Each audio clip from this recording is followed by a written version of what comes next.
जय श्रीराम पिलामाने आजी आमे नारी शिक्षा विषय गोटे रचना जानिबा। ताहले चालो आरंभ करिबा। उपक्रम माननीया मातृजाति। पुराणकार मानक मतरे मनुଙ୍କ ठारू सृष्टि होइछन्ति मानव संसार। मनु थिले समाज व्यवस्थार विशिष्ट व्यवस्थापक। नरनारी उभयंक महनीय समावेशरे समाज जीवन महान होई उठे बोली से मत देइछन्ति। तांको मतरे जेउठारे नारी मानंकु उपयुक्त सम्मान प्रदर्शन करा जाए ताहा हेउछि देवभूमि। सेथिपाई से कहुथिले जत्र नार्यस्तु पूज्यन्ते तत्र रम्यन्ते देवताः। सृष्टि रूपक पुष्प वृक्षरे गोटिए वृन्तर दुईटी सुगन्धित सुमन हेउछि पुरुष आउ नारी। दुहे दुहिंक परिपूरक। जनक व्यतीत अपरटी अपूर्ण। सृष्टि एवं विकासरे दुहिंक भूमिका गुरुत्वपूर्ण।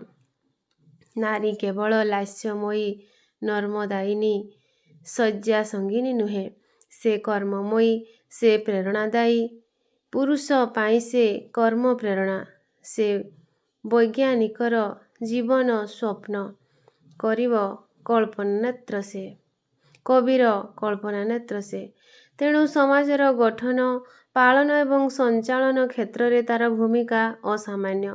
समाज जीवन रे से अवहेलिता हेले समाजर उन्नति संभव नुहे। तेणु सामाजिक और पारिवारिक आवश्यकता दृष्टिरु नारी समाजर उत्थान पाई नारी शिक्षा उपरे गुरुत्व दियाछि। आमर सेकेंड हिडिंग हैला नारी शिक्षार परंपरा। ज्ञान भूमि, आर्य भूमि, देवभूमि पवित्र भारतवर्षर प्राचीन परंपरा रे नारी मानंकर रहिथिला यथेष्ट सम्मान। वैदिक कालरे पुरुष मानंक परि नारी मध्य थिले मंत्र रचयित्री। सेमाने थिले विदुषी, कुलीना, ज्ञानवती, सम्माननीया।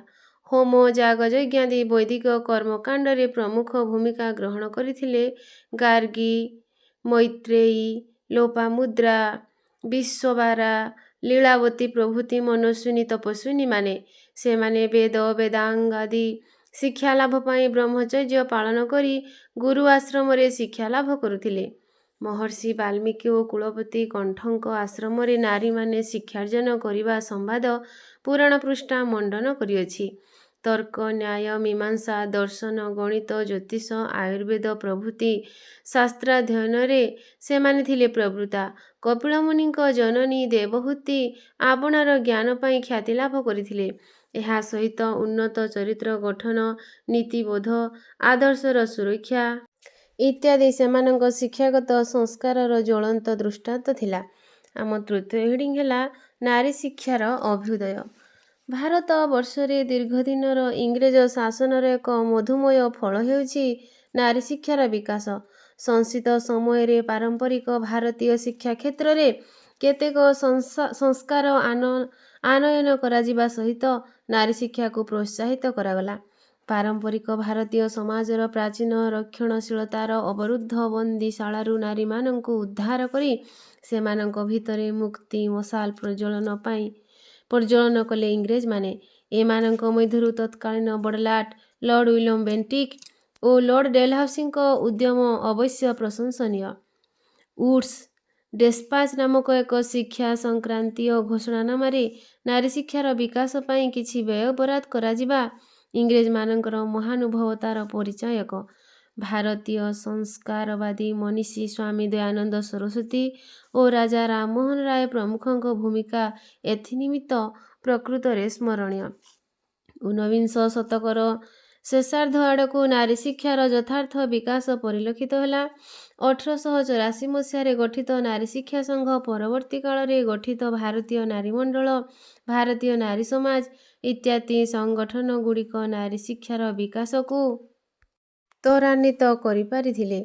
ଫଳତଃ ଅବଗୁଣ୍ଠନ ତଳେ କିଶୋରୀମାନେ ଅବରୁଦ୍ଧ ହୋଇ ନ ରହି ବିଦ୍ୟାଳୟରେ ଅଧ୍ୟୟନ କଲେ।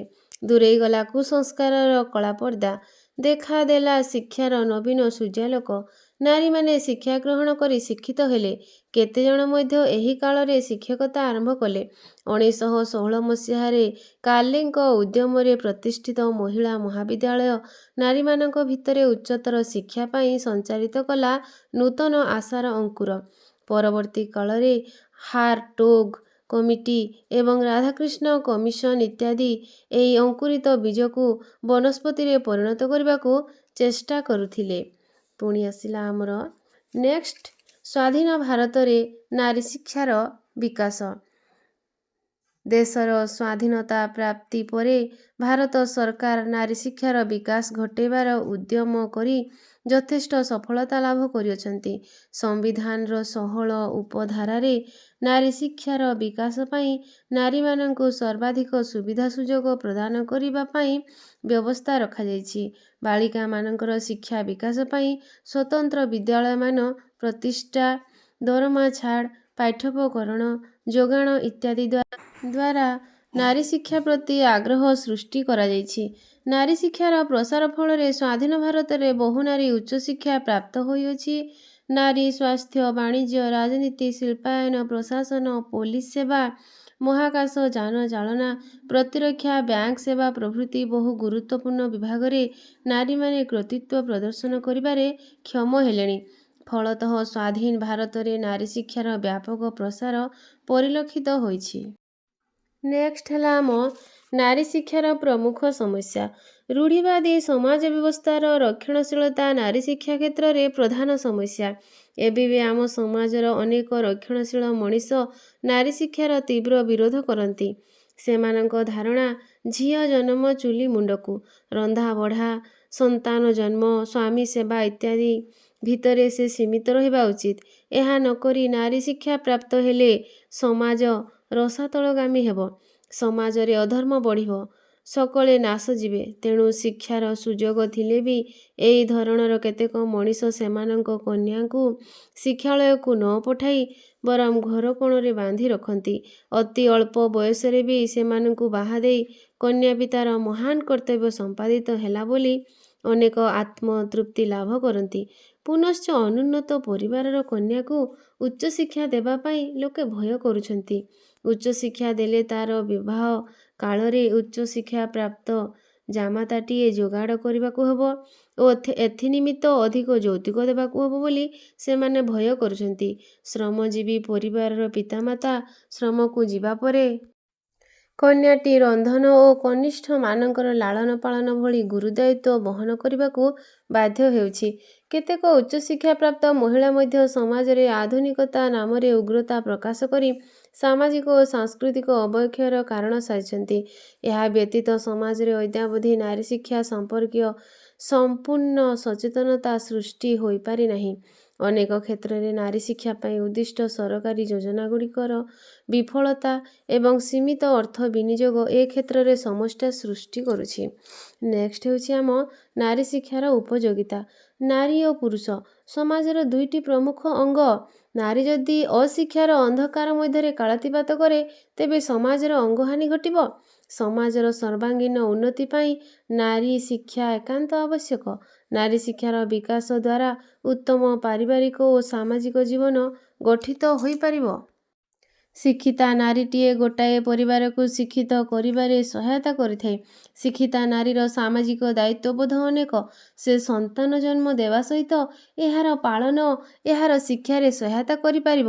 ନାରୀ ଶିକ୍ଷାର ବିକାଶ ଉପରେ ସାମାଜିକ ଶିକ୍ଷା, ସଭ୍ୟତା ଏବଂ ସଂସ୍କୃତି ନିର୍ଭରଶୀଳ। ତେଣୁ ନାରୀ ଶିକ୍ଷାର ବିକାଶ ଆବଶ୍ୟକ ଭାବରେ ଆବଶ୍ୟକ। ଶେଷରେ ଆମର ମାତୃଜାତିର ମଙ୍ଗଳ, ଜଗତର ମଙ୍ଗଳ। ଆଜି ବିଶ୍ୱ ଏକବିଂଶ ଶତକରେ ପଦାର୍ପଣ କରିସାରିଛି। ତେଣୁ ଏ ଶତକର ପ୍ରଥମ ଦଶନ୍ଧି ଭିତରେ ନାରୀ ଶିକ୍ଷାର ଗୁରୁତ୍ୱକୁ ଉପଲବ୍ଧି କରାଯିବା ଦରକାର। ନାରୀ ଜାୟା ଜନନୀ ଭଗିନୀ, ସେ ଆଦିଶକ୍ତି, ଯୋଗମାୟା, ସର୍ବଂସହା ଧରିତ୍ରୀ ସଂହାରିଣୀ ରଣଚଣ୍ଡୀ ସେ। ସନ୍ତାନ ପ୍ରତି ବାତ୍ସଲ୍ୟ, ସ୍ୱାମୀ ପ୍ରତି ପ୍ରେମ, ଗୁରୁଜନଙ୍କ ପ୍ରତି ଭକ୍ତି, ସମାଜ ପ୍ରତି କର୍ତ୍ତବ୍ୟ କରିବା ଦିଗରେ ତାକୁ ଶିକ୍ଷା ହିଁ କରିପାରିବ ସମର୍ଥ। କୁହାଯାଏ ଭୂମେଃ ଗରୀୟସୀ ମାତା। ଜନନୀ ଧରଣୀ ଠାରୁ ମହିୟସୀ ସ୍ୱର୍ଗାଦପି ଗରୀୟସୀ ସେ। ତେଣୁ ମାତୃଜାତିର ଯଥାର୍ଥ ବିକାଶ ପାଇଁ ନାରୀ ଶିକ୍ଷାର ବିକାଶ କରାଯିବା ଦରକାର। ଏହାଦ୍ୱାରା ଗଠିତ ହେବ ଗୋଟିଏ ପ୍ରଗତିଶୀଳ ସମାଜ। ନୂତନ ସ୍ୱପ୍ନ ଓ ସମ୍ଭାବନାରେ ଆଗେଇ ଚାଲିବ ଏକବିଂଶ ଶତାବ୍ଦୀ। ଶେଷରେ ମୁଁ ଏତିକି କହିବା ପାଇଁ ଚାହିଁବି ଯେ ସମସ୍ତେ ନାରୀମାନଙ୍କୁ ସମ୍ମାନ ଦିଅ। ତାହେଲେ ପିଲାମାନେ ନାରୀ ଶିକ୍ଷା ତ ବୁଝି ଯାଇଥିବ। ତାହେଲେ ଚ୍ୟାନେଲକୁ ଲାଇକ୍ କରିବ, ସେୟାର କରିବ, ସବସ୍କ୍ରାଇବ୍ କରିବ ଆଉ କମେଣ୍ଟ କରିବ। ଜୟ ଶ୍ରୀରାମ।